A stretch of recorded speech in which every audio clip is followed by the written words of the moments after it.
E assim eles conseguem chegar na cidade das Esmeraldas, no famoso e belíssimo castelo do Mágico de Oz. Queremos ver o mágico!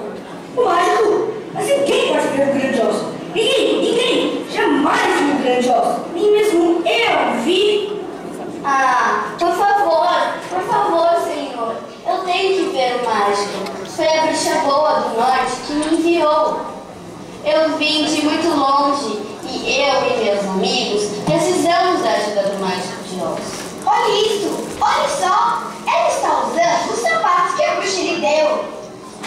E assim ele os deixa entrar no castelo para falar com o grande mágico.